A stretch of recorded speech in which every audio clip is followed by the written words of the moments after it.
Krejt afër zyrës së kryeprokurorit të shtetit është edhe Prokuroria Speciale e Kosovës, ku erdhi sot Halir Thaçi për t'u intervistuar pikërisht nga speciala për dyshimet në lidhje me një publikim në video që kishte dalë në media 2 vjet më parë, që lidhet kryekput me shpërndësimet në Shqipitull të Obiliqit dhe mundësia që shpërndësimet të ndodhin pra me një marrëveshje me Korporatën Energjetike të Kosovës. Halir Thaçi këtu tash kryetari i Obiliqit erdhi te Prokuroria Speciale gati një orë, më shumë se një orë në fakt ka qëndruar brenda, derisa kur doli jashtë foli për media që ishin goxha shumë në numër dhe tha që nuk ka të bëj asgjë me keqpërdorim të pozitës apo diçka të ngjashme, pasi që ende nuk është konfirmuar nga Prokuroria Speciale dyshimi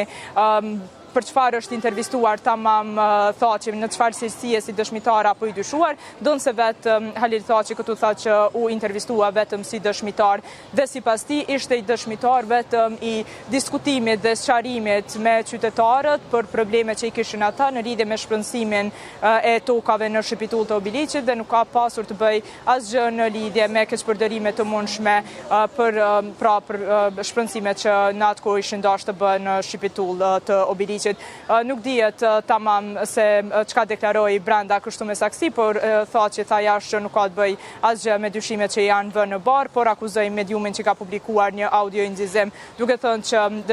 dëshën ta shantazhojnë dhe akuzat të tjera dhe ndaj mediave të tjera, po ashtu i hodhi njëjti kur doli jashtë pas intervistës së gjatë më shumë se një orë. Normalisht do të presim edhe një konfirmim nga Prokuroria Speciale se çfarë ka ngjarë brenda këtij intervistimi të tij dhe detajet padyshim edhe të speciales, por edhe të Halir Thaçit në mënyrën se si u referua këtij